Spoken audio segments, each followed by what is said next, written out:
Hi, I'm Leah. And I'm Emily. And welcome to The Boob Podcast. the podcast with no structure No plan. and no hope. It's episode 4!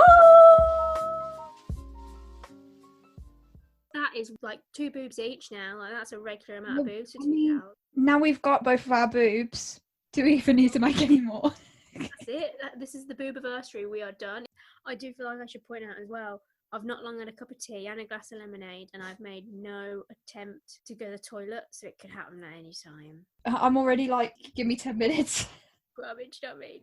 But although I went for a wee earlier, and I was like, you know, with the amount of hair we have as a family, it happens that we tend to get a stray hair in your butt crack kind of thing. Mm-hmm. Often. And you know, when you can feel it and it's like, oh, it's a bit tickly, but I was on the toilet, I didn't want to dip my hand down while I was in the toilet, so I'll wait and pull it out when I wipe. And so I had my wee, I wiped, and I looked, and it was not a hair hanging out my ass crack. It was in fact a spider tickling my butt cheek. I swear to God, I refuse now to pee anywhere other than my own pants. This is trauma. What the fuck? Do you know what I mean? I don't know if I brought it with me. Was it in think my I'd pants? cry. I know it was. It's one of those things where I just had to kind of accept that I'm destined for hell and move on, because I haven't actually quite processed it yet. That's no, that's horrific. That's that's torture.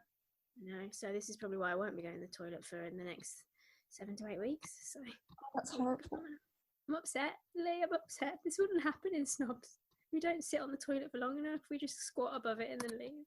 Yeah, have a quick convo. Few selfies. Women outside the queue. Maybe throw up a bit. I don't know. I'm feeling lucky. Oh man, good times though. Good times. So, boys. Yes. Yeah. We didn't really like famous weirdos, didn't we? Yeah. But pre-starting the recording, we were talking about how we only ever watch TV shows or movies if we fancy someone in it. But what we then realised through process of discussing it, like we were at our therapist, that actually, if we're watching anything, we will fancy one of the characters. And it's always the most problematic sad boy. Yeah, but let's think about it like scientifically. Everything we've watched, to the point where even in Rick and Morty, I've got an affinity for Rick. Yeah, that's just what I was saying. That mad scientist, his nonchalance when it comes to just belching in someone's face. Oh, we've both been there. We have both been there. And just another sad boy. Yeah. Oh my God, I didn't even. And then obviously there's James. Yes, Acaster for reference. Oh yeah, sorry. Yeah, if any affiliation with normal, regular, non-famous people names, trust me, we don't care about normal boys. We want the famous ones. Yeah. This is why I say I'm not good at relationships, because no one will ever be better than, fiction. Or like celebrities paid to be attractive. You know what I mean? If we go back to the root, my first fictional favourite character was like my very first. I must have been 3 or 4. David Bowie in The Labyrinth. I mean, I'm 3 or 4. How do I even have the capacity to be like, oh yeah, big fan of you? That damn bulge. The lycra. That's why I love leggings so much. Imagine David Bowie. But and he's wearing eyeliner, and when he stole a child, that's not a good thing. He did. He was a lonely boy as well. Yeah, he was friends with a slug that lived in a brick wall or whatever. I haven't actually watched that film in years because it's one of my favourites, but I know if I watch it again, it won't be one of my favourites. I made Ben watch it like last summer. Ooh. Never have I seen someone dislike something quite as much. It was like, what the fuck was that? Because it is, unless you've grown up with it, it is just a fucking hot mess. nothing about it. Isn't there a fox that rides a Dulux dog? Yeah, and the fox is a pirate with an eye badge. He has a sword. And I just don't understand how they got away with it. But it's David Bowie in a film. And I love him. Living legend. Maybe not. Oh, rip. No. He's a legend and an amazing musician, but the boy cannot act. Oh my god! But I mean, isn't there the scene in the film where like they're at a mask ball and they're pretty much, you know, like a couple that is. Yeah, and she's 14. She is. That explains so much. 14, and he's got his dick fully out because you can see through those bloody leggings. He's singing about a babe, and I'm just like, who made? Remind me of the babe. The babe with the power. Yeah. Oh crap! I kind of want to rewatch it now. Yeah, it's on Netflix. But like, do you remember your fictional? I remember you were big on Shane. Yeah, before Morganville Vampires, which is my favourite book series and continues to be so to this day. I'm trying to think of people I fancied pre-vampires. Like in the pre-vampire period of my life, from 0 to 7, before Twilight. I was. This is.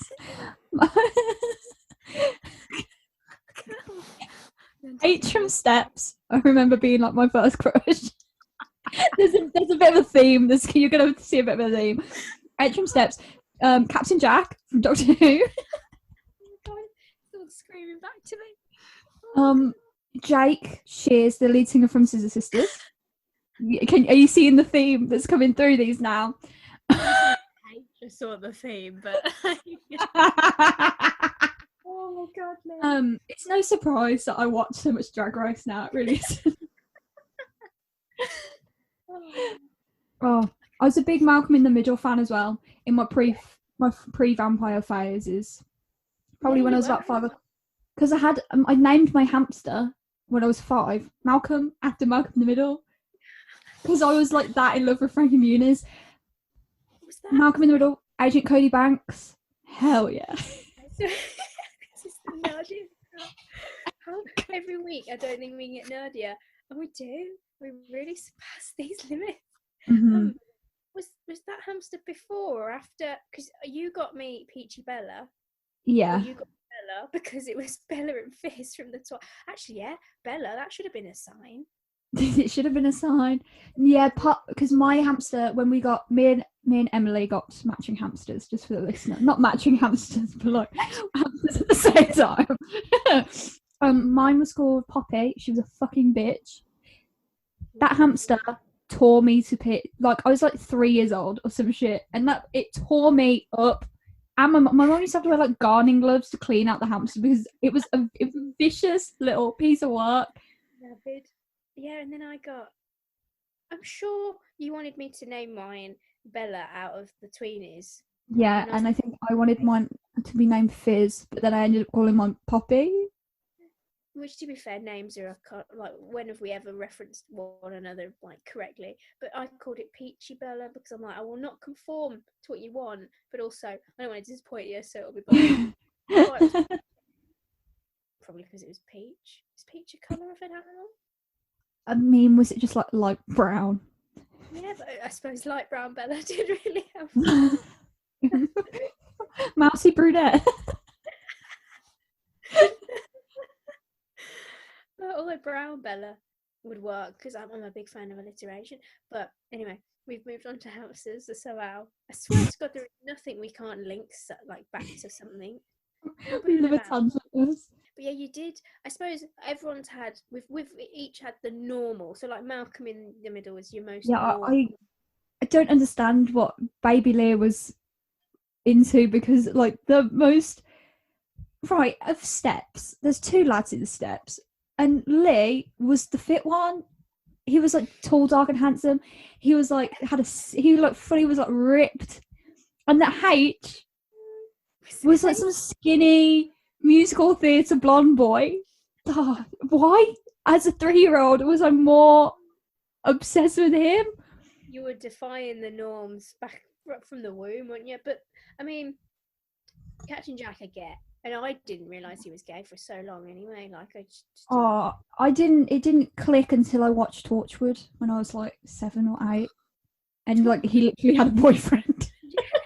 And you wouldn't know this because this is going to be a big reveal to listeners. Oh God. Leah has never watched Buffy the Vampire Slayer. I haven't watched Buffy the Vampire Slayer. Which is this is the birth of vampirism, and because his boyfriend, or one of his many boyfriends in Torchwood, happened to be the same bloke who played my other biggest love when I was younger, Spike from Buffy the. Have you looked up Spike? Look up Spike. Yeah, I know what he looks like. And he was Captain Jack's boyfriend for a bit in it. So again, full circle. You know, I often refer to us as like female Ed Gamble and James Acaster, and they did that whole bit where Ed really likes Buffy, but James has never seen it. So it's just another link between our male alter egos. Why are we them? I tell you what. Now that I've acquired essentially recognition from Ed twice now on Twitter, and do you remember him watching our James Acaster rant? Yeah, when we ranted about how so listener, if you're listening to us, I'm sure that they're fans of James Acaster because he's all we talk about for 4 episodes. It's all he's talking about. But obviously he has his Kettering Town FC song, Cannon in a TNT, blah blah, and etc. etc. But he then starts removing letters and replacing them with a Anna. But when he sings Anna, he doesn't leave enough spaces for the whole kind of in a T, because obviously and is 2 syllables, so it makes musical sense. But because we'd been trying to learn this song and we couldn't because we're idiots, we couldn't figure out why we were going like the syllables sounded wrong and we couldn't count correctly. We did the maths. He's lying, and we did have a big old rant on Instagram. And Ed watched it. But then the guilt. We were like, do they know we're only kidding? Do they know we can say it because we love them so much? And then we were trying to track down if James and Ed were together, which means, does that mean James has watched it? And we spiraled after that.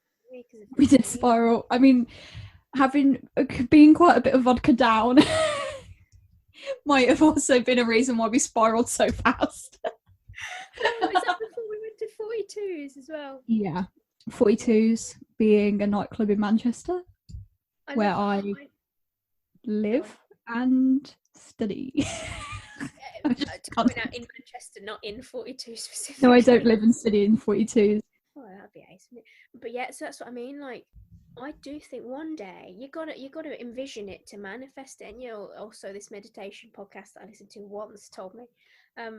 So if I keep harassing Ed Gamble on Twitter, he'll come join the podcast, I imagine. Of course. Ed Gamble, you've heard it here first. Ed Gamble's going to be our first guest. Tune in next week. I love him 9 so listeners. We love you. It is an awkward segue because I've had to cut a bunch of bad jokes and shit. What happened to Shia LaBeouf? He was someone else that I loved, and he's a bit like he's mental. Yeah, that's the one. Crackhead? Is he still a thing? He is alive. That's good to know. But he's not in Transformers anymore. Yeah, that could have gone so well because Mark Wahlberg is a good bloke. Top bloke. I love Mark Wahlberg, and I'm not sure why, but I thought I saw him. Did I tell you about that? No. Sorry, I mean a bonbon. Oh no, it's in my bloody teeth. Oh my god. Oh. Wait for me to swallow. Talk amongst Trust yourselves, guys. There we go. Right. When I went to my interview at University of Manchester, which was so like, I mean, I'll be going to year 2, so this was like last January, I think. I was in Costa with my mum after the because the interview didn't last very long, and then I saw a man tucked into the corner, and it's fucking shit you not, he looked like Mark Wahlberg, like, but he looked like a celebrity incognito. Like, he had like, it was January, so he shouldn't have been wearing sunglasses. He was wearing sunglasses. He had like a baseball cap over, like, tucked low, and I was like, I think, don't turn around right now, but I think that might be Mark Wahlberg. And she's like, what the fuck is Mark Wahlberg doing here? And then, so I sit down. I don't want to keep looking because I'm like, oh my God, because if it is him, then he's going to notice. And we sat down with our teas, and I was like, okay, I'll just check Twitter, because if he's in the UK, he might have like said he was in the UK. So I go into my bag and I'm looking for my phone, and I'm like, I've lost my phone. I can't find it anywhere. I was like, Mom. And that's when I found out that I'd left it on the coach.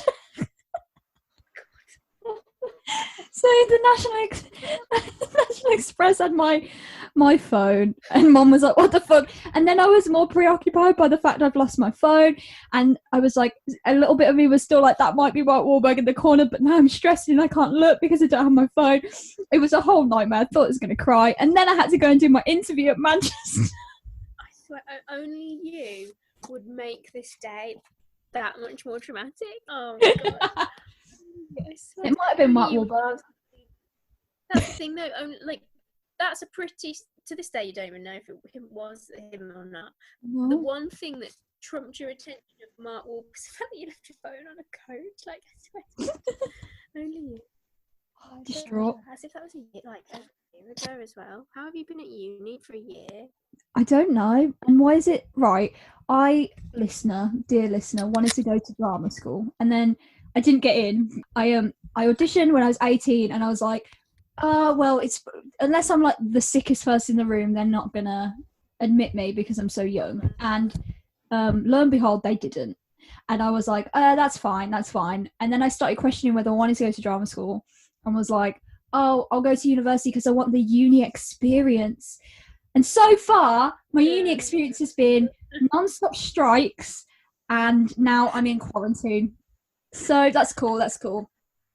Should have fucking just stuck at it and reapplied to fucking acting school.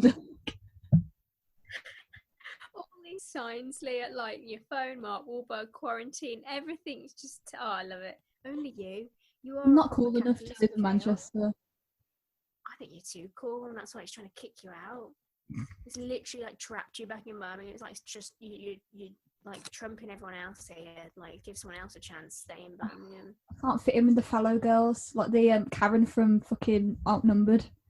I can't. But yeah, doesn't she? Doesn't the what's the older brother? Not the oldest brother. The middle brother with the curly hair. Ben. Because he's like a proper rugby boy now, and doesn't he go to Manchester as well, or something? Or did I don't know. I know Karen goes. Karen's a fresher. She's in my year.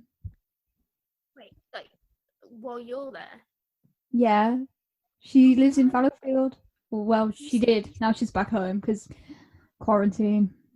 Right, lol, what life? Have you seen her? I bet you have. No, I haven't. I don't really. I think she's in Squirrels a lot. I don't really go into. I'm not cool enough for Oak House. Baby, are you kidding?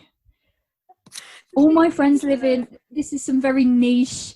These are very niche comments about Manchester student life, but I'm not cool. Like, Fallowfield is like where people have fun, and me and my friends, we're not at that. All of my friends live in Victoria Park, which is shit. It's the shittiest place. The people online literally like, don't live in Vicky Park. You'll want to kill yourself. And lo and behold, I did. So if you're considering going to Manchester, listener, just bite the bullet. Live in Fallowfield. Oak House, Owens Park, any of them. But you're not that far from a Dixie chicken, and that can never be a bad No, I'm thing. not far from a Dixie chicken, and Lidl is only a stone's throw away. Do you know what I mean? And that spoons, even though we've had to literally claw a table to sit at, like you have to fight your way in there sometimes. Still a good spoons, not as good as spoons. Yeah, it's a good spoons. But you literally were gifted a 50 quid spoons voucher as a birthday present. That is the embodiment of your gift. I did, and I spent that in 2 weeks. I'm so proud. I came home. When you think about it, that's not easy done. So good on you. 50 quid at spoons. That's like 704 meals. When I had the drunkest I've ever been, I spent how much did we spend? I think we spent 40 quid each in spoons on a Thursday night. I don't remember how I got home, but that's a story for another time. No, we'll scribble that one down. Actually, yeah, we should have a spoon sponsored episode when we're big enough to get spoons to actually sponsor us. I mean, spoons don't pay their own employees, so I don't think they'll be paying us. Right, damn it. Okay, we'll see if we can just blackmail someone that works in our local spoons to at least, let us have a free cherry Pepsi. Just some free. Just one of those tiny little cartons of soya milk that you get next to the tea machine. That's just one thing that gets me. That's one thing that grinds my gears about spoons. I love everything about it, except the fact you can have unlimited tea, unlimited coffee, but you can't have unlimited hot chocolate. The discrimination between the three. Unfair. Types of people. There's the tea drinkers, the coffee drinkers, and the hot chockies. And you know what? I'm normally a tea person, but I can't stand any tea outside of my own home. Fucking moth. It doesn't even matter if it's the same brand of tea. Ugh, fucking moth. I physically see that. This poor quality. It's a big boy. There's just something about tea that's not in your home that just doesn't taste right. Yeah, because you need to be like in your fluffy socks with a book or your dog nearby, and you can't do all that in spirit. And I don't know how. Even when I was living in halls, I was drinking Yorkshire tea, repping that Yorkshire tea live. I was drinking the same brand of tea I drink at home, but it tasted like absolute dog shit. How? Right. When I make tea at home, it tastes great.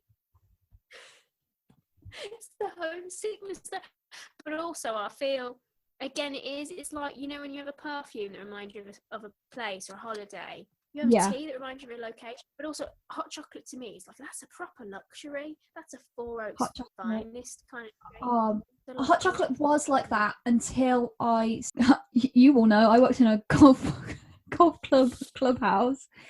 And I did a lot of the day shifts, and I just drank the hot chocolate, just so much of it, like litres of it a day. Good hot chocolate. Did you ever, when you were there, did they still have the fancy syrups? Yes, and I would put it in every time, salted caramel syrup in my hot chocolate. I shouldn't be talking about this because not that any of them would be listening. I think everyone I worked with when I was working there's left at this point as well. So we've got one of them syrups literally in my kitchen right now, but I've got nothing to put it in, and it doesn't go with like diet lemonade. So, but oh my god, I just could not. At first, I was angry. Only because I was ignorant. Again, when you're faced with the unknown, you just as human nature is to flip out. So I didn't outwardly flip out, but inside I was sweating, and I'm very sweaty, and I'd ordered a hot chocolate. What came to my table was not on standard description a hot chocolate. It was a cup of milk and then a chunk of chocolate on a stick. And I was like, what? Sir? No, I didn't say anything. This next bit is all a lie, but I wish it was true. I was like, excuse me, sir, what crap is this? Chunk of mud on a stick? That's not construction work that I asked for. But I tell you what, after dipping it in that cup, I did eat most of it off the stick because I'm impatient. But there's just something about like this DIY hot chocolate. It was just so magical. Where was this from? Little dessert shop. Spoons? Spoons. Spoons? That's what I mean. What kind of Spoons, bougie that's- ass spoons was this? Obviously, it was the maple. Obviously, it's for. But I think the universal thing now, like you literally get a chunk of like a cube of chocolate on a stick and some hot milk, and you When can we're either put allowed- it in and let it melt, or you can put a stick and then drink warm milk. When we were allowed back out, come on, Boris. When we were allowed back out, we go into Spoons, and we can pretend to do work and drink that faff. I can't believe I just said faff like it's 2015. That's it. The only thing worse than faff is piff or like painting. That's sexy hot chocolate. Do you remember Smexy? Where did that come from? What was that? Smexy. Don't- It's just screaming. Do you remember like mint? I feel like sometimes that does come up. Oh, that was absolutely mint. So it's mint. That was mint. That one. Mint. Banging? No, that was still Banging. quite recent. Lit. No one uses lit anymore. The sticker or the GIF thing on like Instagram stories comes up every now and then. It's like lit. Or Yeah. if it's a pun, but otherwise I don't hear lit. What else was there? There were some good Um, ones. I just appreciated them at the time. Me neither. I was And I never didn't. like you're well. I'm a lol gal. You're a Yeah. mayo, although that's not what you. It's Lamau. What you call It's Lamau. not Right. Lamau. No. People who spell spell. People who say Lamau, you wouldn't. What kind of old age pensioner bullshit is that? Right. What? Oh crap! There's no words that you spell. No. Okay. Prime example. You just been. What sweets were you eating? Bonbons. Oh, balls. The chewy ones in a wrapper. Oh, Frutella. Oh crap! Okay, that's the wrong brand. Right. Starburst? We're eating What a do you want? Mau Oh, Mau. Yeah. MAO. yeah. Mau wow. Mau Mau. mau. The Mau. It's not how do you Lamau? It's not a Mau. Just a Mau. Yeah, but why are you pronouncing the I in Lamao? Why are you Lamay? Why? There's no. It's not spelled Lmayo. It's spelled Lmao. Lamau. But so it's a Mau. No, actually, Mawam is spelled Mawam. On the Yeah, advert, just it's like Mawam. But it's like IKEA. I'm not calling it IKEA. IKEA. I'm not gonna call it that. Fucking You've got some Viking. pent-up anger in it. How have we? We I think we were both going to say the same thing. How have we managed a tangent so far that literally I don't even know how long we've been recording, but we started with boys we fancied in TV shows, which I feel like we were trying to do chronologically because we started pre-vampire, so like 0 to 7. And then we've tangented so far, we're now talking about IKEA and how you pronounce Lamau. There's no structural plan to this. Holy crap! I can't believe there is actually even a pre-vampire stage. When you think of how much our lives is just vampire, how did we fit in a pre-vampire? I'm sure there were vampires before I was 7 and watched Twilight for the first time, but because I feel When did like you watch, Interview with I don't remember the first time I watched Into the Vampire. I just remember. I just feel that there's some movies that I just associate. Like I'm just like I know I enjoyed that when I watched it as a wee child. So I'm sure it's before Twilight, the first one, and the same with the Gary Oldman version of Dracula. I definitely watched that when I was a kid. That's a good point. I mean, like Helsing, I saw in Disneyland when I was like 9, and that was smashing. The Hugh Jackman Van Helsing. Yeah. Oh my god, I forgot that. I remember watching that and being young as and thinking that was the coolest thing with the and there was a lot of all of those 3 movies are just the angstiest vampire movies. On edge. I love them. They were some quality ones. And to be fair, did you ever watch Being Human? Of course you did. Of course you did. Yeah, I've got it on a DVD. I mean, I love. Was it Mitch and Hal? Yeah. Big fan of both of them. And I'm still an advocate for Damien Maloney. He's in Brassic at the minute, which you watch. I'm still an advocate for him to play the Doctor. I think he'd be an amazing Doctor. Yeah, The first Irish Doctor. Yes. Oh, yeah, we've had the others, haven't we? Really, but he kind of, to me, fits perfectly in between David Tennant and Matt Smith. Like, he seems to be kind of like an amalgamation of the two. I wanted him after Matt. Yeah. Alas, yeah, that would have saved us. Can He'd we be so follow him good. on Twitter? Does he have Twitter? Yeah, he does. Oh, you've done your research. He was another of my Me and phases, him and Damien Maloney. Yeah. Again, Actually, another angsty vampire. Was he the one that was like so trying to grip onto his like previous gentlemanly ways, and then he?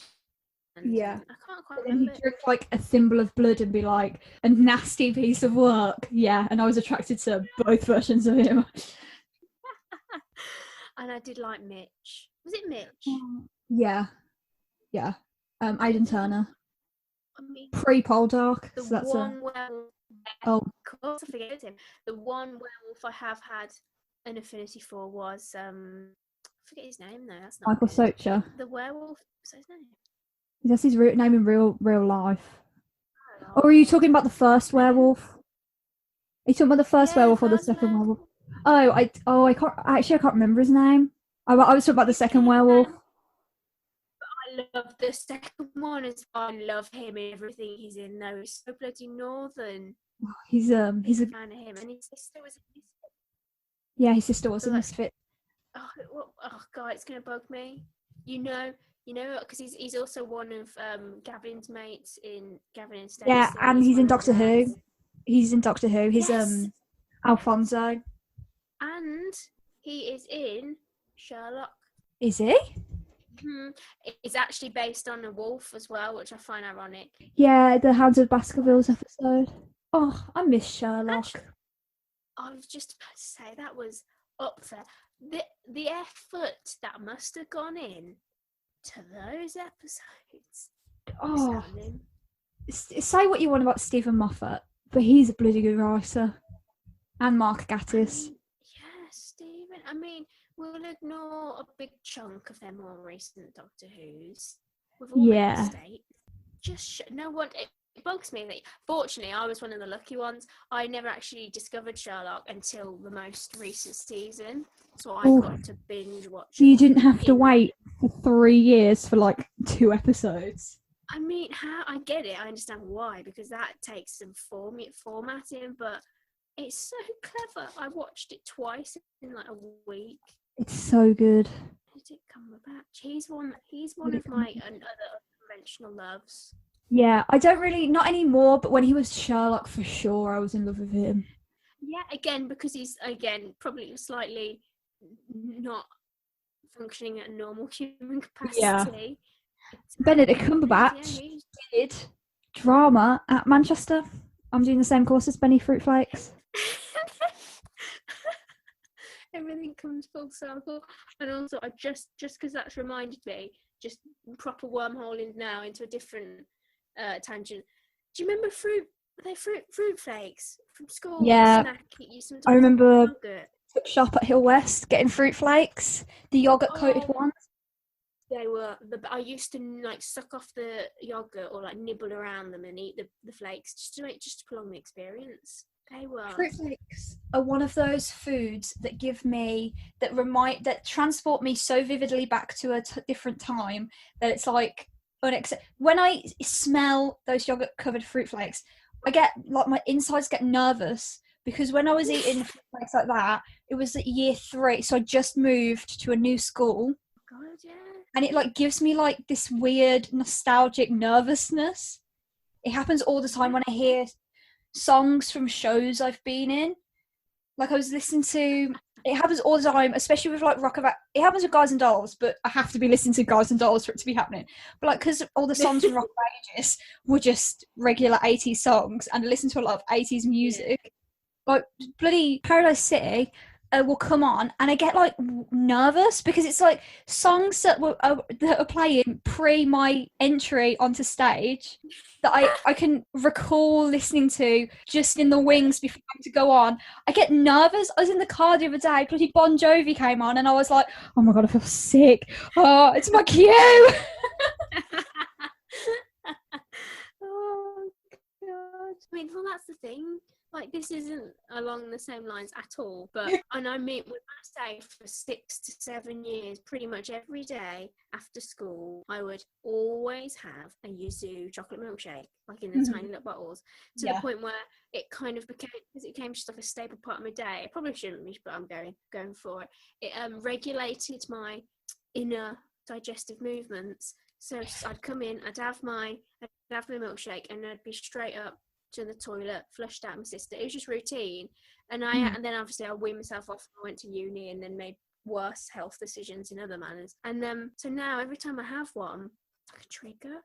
So I can never have one like on top of a mountain where there's no toilets around, because that is more of a physical trigger there, as opposed to your like trauma. Oh, people used to take the piss out of me at school, especially at sixth form, because sometimes I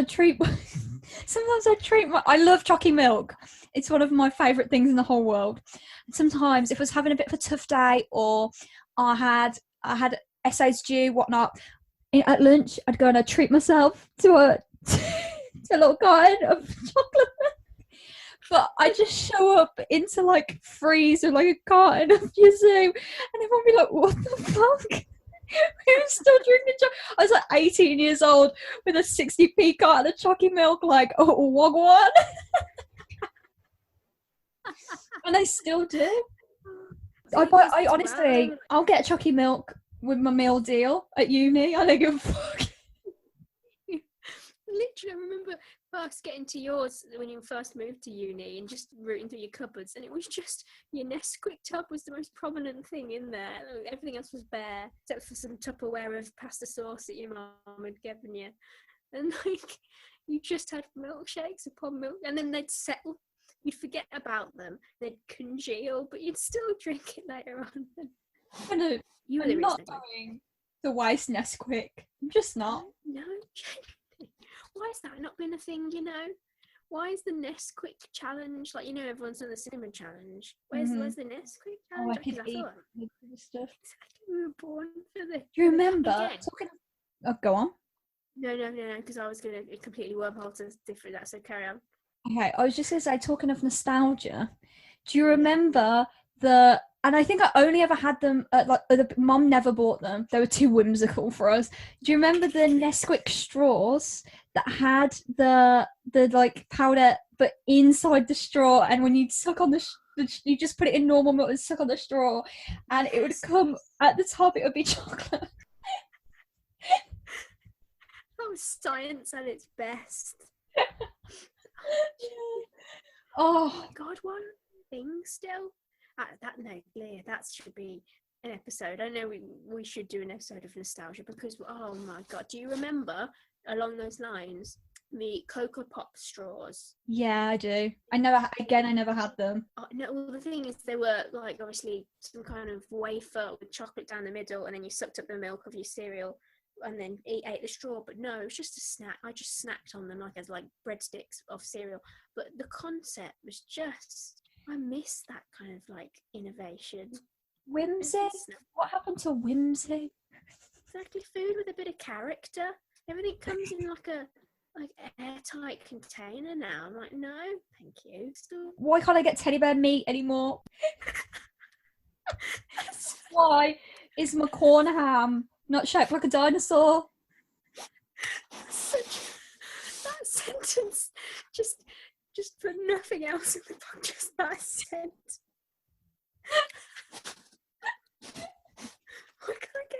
You said it with such conviction as well. You could feel you meant that. Like Boris. Jamie Oliver, that's why. Jamie Oliver. I've never wanted a spiralised snack more than not courgette spaghetti. Turkey Twizzlers were the ultimate twisty snack. I can't. Do you remember everyone as well? I don't know. Have you noticed that everyone, like, since this is beginning, everyone's been making and baking and distributing, and a lot of people seem to be baking nostalgic cakes, like what cake, like the sponge with the pink icing and the sprinkles on the top. Do you remember them? And chocolate hedgehogs. Yes. Oh, no, I wonder if I've got any cornflakes. Oh, if you make some and don't send me some, I'm gonna kick off. I prefer. See, I was more of a Rice Krispie girl, like the chocolate Rice Krispie, and then you're like, yeah, that's no. that. And okay, this is a science that like no one can refute. This is like religious science, and that doesn't make sense. But chocolate is pretty top tier as a snack. But melted chocolate, oh, it just elevates it. I don't even understand Why how it just hits different. Yeah, and have you ever though, cheap chocolate I'm a big fan of, when you melt cheap chocolate and then let it re-solidify, so it's in the exact same state of matter that it was to begin with, and it's just been through some kind of heating process in between. It tastes so much better after you've melted it and let it I don't physically get it, but I will not question it.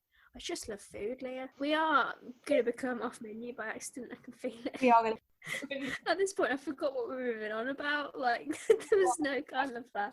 Should we go get back on topic? Yeah, just because this, we can only tangent for so long. We've got to ground ourselves. So we've made it. School dinners again. It always ends up talking about food. We made it to vampires. We've only just got there. We've only just got to vampires. How? That's 0 to 7. I've got it though. I'm sorry, but wait, for me, I'm proper hugging this, but this is because this is my theme. This is my theme. Did you watch Vampire Diaries? I've watched, so the girls watch it religiously, so I've seen some and I read the first 3. Oh, see, I only got into the first book and then it didn't like stick to the storyline, and I was too impatient to wait to read before I watched it. But you need Isabel and Grace on this, because there is not one boy in that show, and I mean not one, even the human boys. That's just not astoundingly beautiful. I loved every single one of them. Grace could talk about Ian Somerhalder. Is that how you pronounce his surname? Ian Somerhalder. He's married to Rosalie from I know. Bloody Damon even, for Grace, my sister, is my shame. Yeah. For reference to, hold on, for context for the listener, when I talk about Shane as if he's a real boy, he's actually just a character in a book I read when I was 11. But as we're going through vampires, he'll come up later in this episode, I'm sure. But bloody Vampire Diaries, Ian is a hot damn. But the thing is, I was Stefan to begin with for a long time. Oof. And I still am. Like, again, in their own way, all of them. I loved Matt, the wolf. No, the human. Mm-hmm. Tyler, the wolf. I loved the originals. Do you remember them? Like Elijah, Klaus, Cole. I even watched the originals only because they were in it. Like, if they'd cast like slugs to play them, I would not give a crap about their backstory if they were slugs. But because it was them 3, I carried on. I persisted. But Lee, I'm sorry. This I should have just said take the night off, because I'm gonna hit the ground running. You've just remembered. Did I ever bully you into reading the books Vampire Academy? I've read the first one and I've watched it. The appalling movie. You don't understand, because those books were, I was freshly out of my Twilight phase. I needed something to obsess over. Like I didn't know how to live without an obsession, and so they saved me from a dark place by throwing me into a deep one. So that film upset me. Was so bad. Right. Did you read Beautiful Creatures? Yes. I won't. Again, I only read the first one, and then I watched the film, and I'm still angry about it. Yeah, that's what it's because of you that I won't watch it, because I can't. It's so bad. It actually pains me. Oh. How did they ruin? They were good books though. Like, do you remember in Beautiful Creatures, she wore a necklace full of like memorabilia crap that she hoarded? Yeah, and there was the librarian and the auntie, the basically there was two black women in the book as well, and they just combined both of the characters into one for the movie. They just scrapped an entire character, and I was like, because they were both of those characters were so cool. Oh, unbelievable. But the thing is, it's bad because people see that film and they're like, I ain't reading that book. And the books were good. Or the book, I only read the first one. Yeah, I couldn't be asked to read the second one, but I really did enjoy the first one. Yeah, me too. How did you pronounce her name? Because to this day, Lena. I was calling her Lena. We've got a guest. Shout out to, who was it? I can't say. Did you hear that fart? Was it you? No, Dad just walked into my room, turned around, farted, and left. Crop dusted your Uncle P. Big fan. Fan of that. He didn't even. Oh, fucking hell, Dad. Love him so much. That'll be a guest appearance on episode 6. Hopefully, I'm gonna tell him if he shows up. This will be another thing. It's a very temperamental guest. You watch that to the day the world will reopen, and our parents won't be anywhere to be found. They'll be up at spoons. But do you ever read the book Fallen? No, but do you know what I have? I have the first 2 chapters. There's the book, the charity shop in Mere Green, the bookstore. I got for like 50p. It's like the first 3 chapters of Fallen, and not the rest of the book. It's just the first 3 chapters as like a preview. And I remember reading it, but I just had never bought the full book. 50p. You essentially bought like the free sample that you can look at on Amazon. I love that. So much.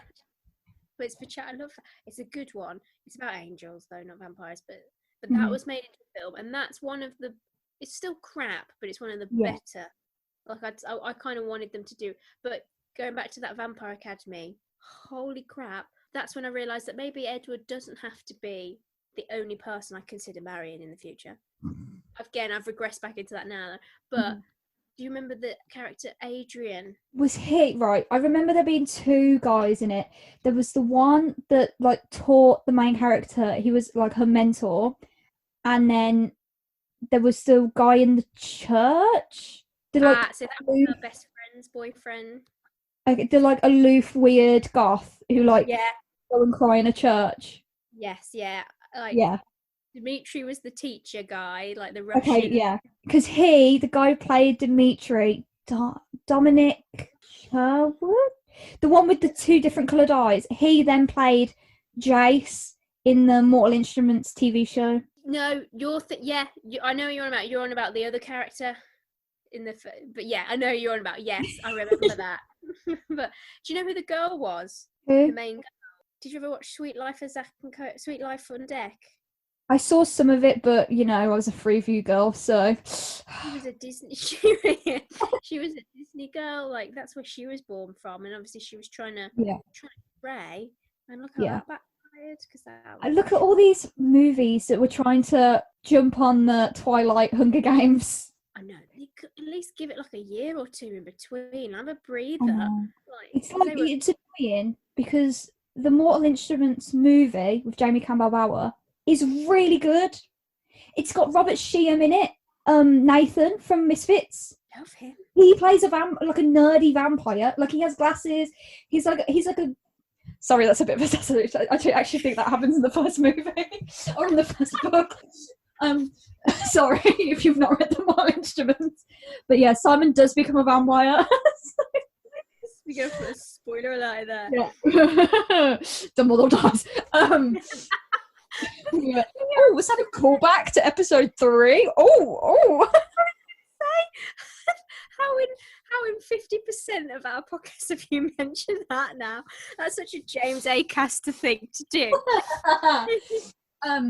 No, I remember the Mortal Instruments books got me over Morganville Ending, which were like, so Mortal Instruments is like wildly better written than Twilight. Like to an enormous degree. It's gorgeous.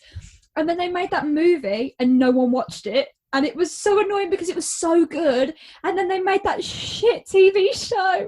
Oh, God. So, yeah, that's the one So I think. upset. Who's in charge of this crap? Oh, it was a good movie. And it really set up the sequels. Anyone watching that who's only watched that movie and not watched the series, which I haven't, or like read the books, does think that she was attracted to her brother. Because that's how the first book ends, is that the love interest and the main character find out that they're brother and sister, and they've been copping off the whole movie. But like in the following books, it turns out they're not, and he was adopted by I can't really remember, but they're not related. But you have to get into like the second book to find out that they're not. So many people are still believing that they were, not having given the at the time of day. Jamie Campbell Bower, man. Oh, he was in Twilight as well. Jamie. He played Caius, the Volturi, the young one in the Volturi, and Sweeney Todd. Yeah, the blonde one. He's Anthony and Sweeney Todd. Joanna, I feel you can tell we have kind of typecast the people we fancy because they tend to be in the same kind of films, don't they, as well? I like that. Oh, God, he's got a good jawline as well. Oh, he's gorgeous. And he is a bloody good singer. He's got a band now. They're very good. Why has everyone got a band as well? That we pin drops. Oh, what kind of music do they play? It's like indie rock, but it's quite emo. Oh, that's perfect for you as well. I know. I feel like I should, because I said I was going to bring up Morganville. Yeah, come on. Morganville is the reason I am who I am, which sounds dramatic, but when you read a book from the age of 11 to 13, it really it's quite influence. It's just the best, and you should read them, and I'm not going to spoil anything of Morganville because everyone should experience the joy that is that book. But there's the love interest for the main character in that is called Shane, and he's a human. What? Half of the characters are vampires, and I fancy the human. And he's not even pale. He's tan, and he has stupid brown hair, and he's sounds gross. Hey, sarcastic boy. And what I've realised now, I'm 20. Disgusting, I know. Now I'm an adult woman. The people that I maybe not date, because I don't really do that, but the people that I like romance. The people who caught me.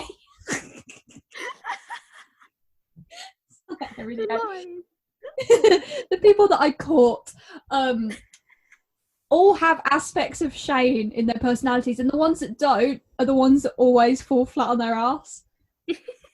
Like in retrospect, he really has influenced what I look for in men. Sarcastic, daddy issues, bit of a project, angry but tender. Would fight for you, protective, but in an endearing way, not Jesus Christ, please can you stop? I'm a grown woman, I can fight my own problems. Everything that I look, tall, broad, abs. You have also inadvertently described Henry Cavill. Oh, have I? Oh. Big nerd, plays video games. Oh.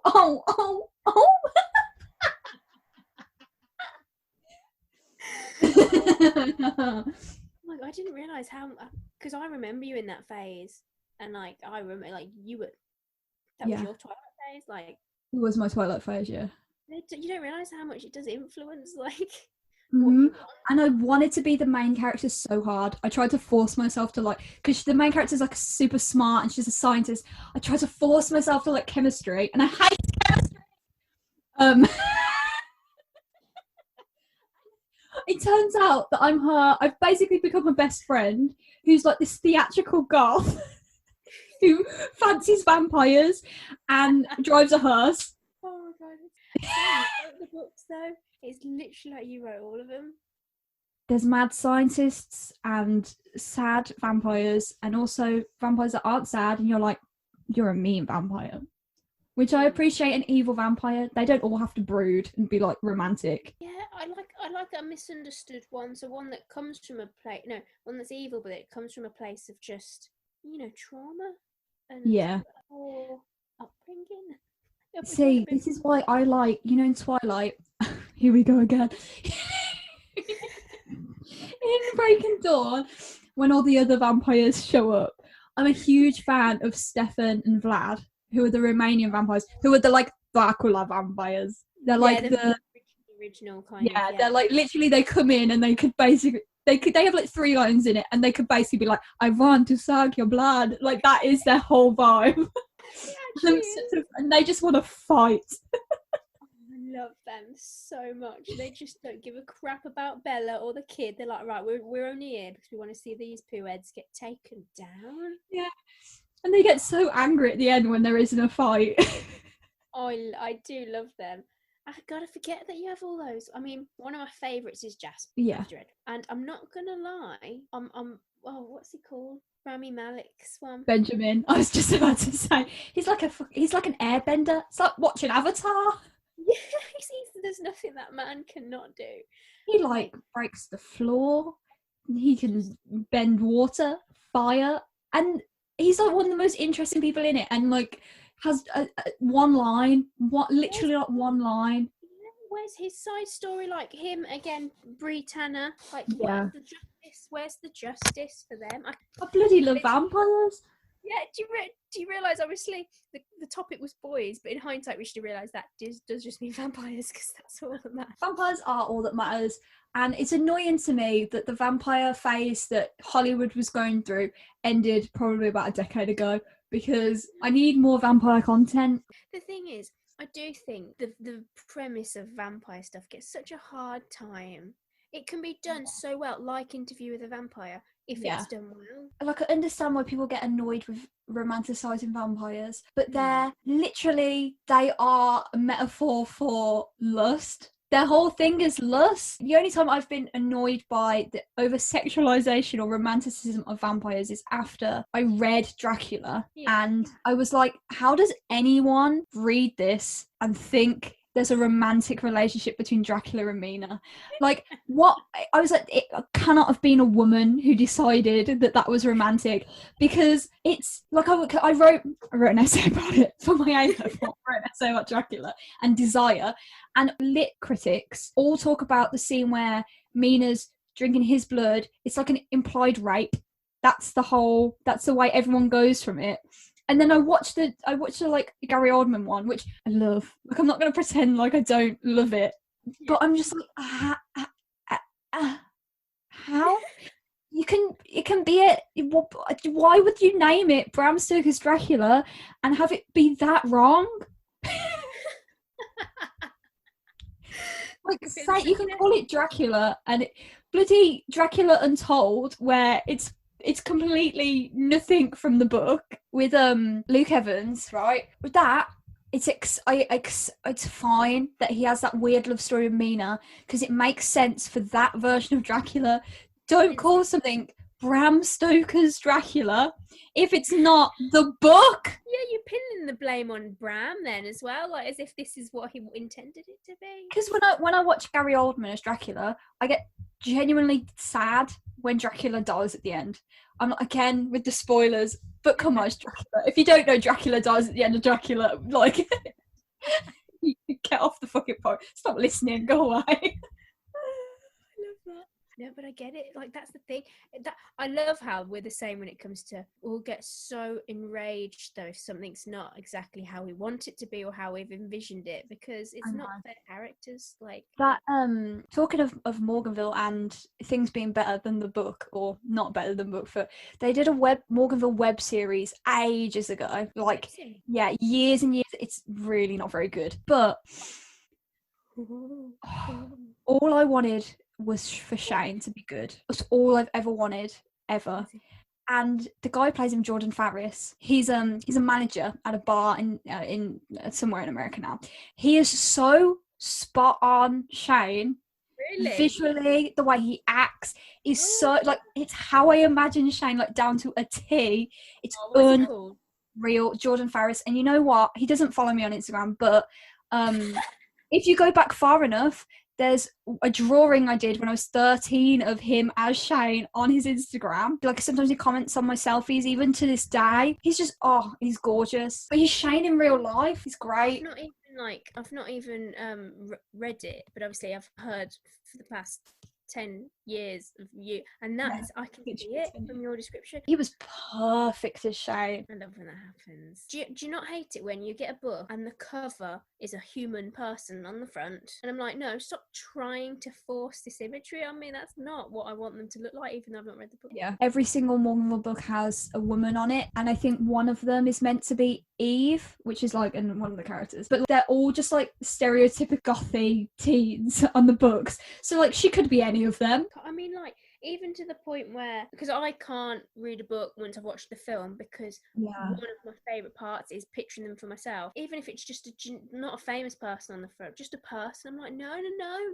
Yeah. I would rather get the Kindle version just to spite them, which is bad. That's bad. But I'm normally quite good at differentiating between the book and the last year I spent 3 months reading Harry Potter, even though I was 19 years old. I just thought it was about time, so I read all the Harry Potters, and I was able to make I don't know the movies that well anyway, but like Sirius and Lupin for sure were like in my head completely different from the movies. But like Witcher, I've been reading.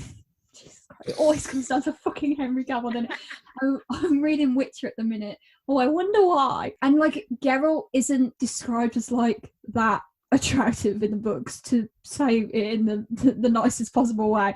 Like, he has cat eyes in the book. Henry has yellow gold eyes in the show, but like they're not that feline, which I think they should, because low-key, am I a monster fucker?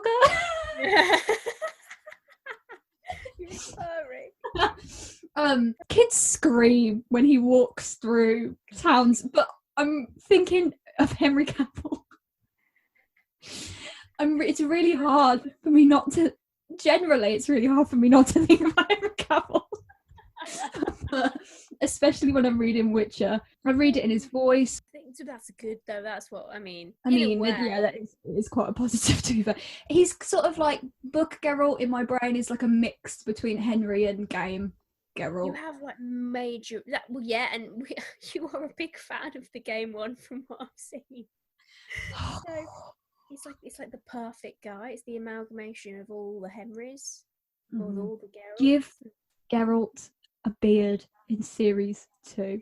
That's all I want. Please let Henry grow facial hair and dye it white, you cowards. We're going to start a petition after this. We're going to get the audience joined. I love it. That's the thing. That is putting celebrities to good use when they... Because, I mean, do you think you would have read it or even interacted with the franchise if it wasn't for Henry? No, it's weird. And, like, not just because he's fit, because he's hot. Like, I'm not gonna sit here and pretend he's not... Jesus Christ, good looking. But... he just is so into it, and you can tell he's so into it that I was just, I need more. The passion. I love it. You know what? Hot take. The best version of Henry Cavill. I mean, always, but... And this is, again, after me talking about my love of Charlie Swan. It's really a telltale of the kind of people I'm attracted to. I know what you're going to say. The best Henry Cavill. Mission Impossible Henry, because of that fucking mustache. It's so hot.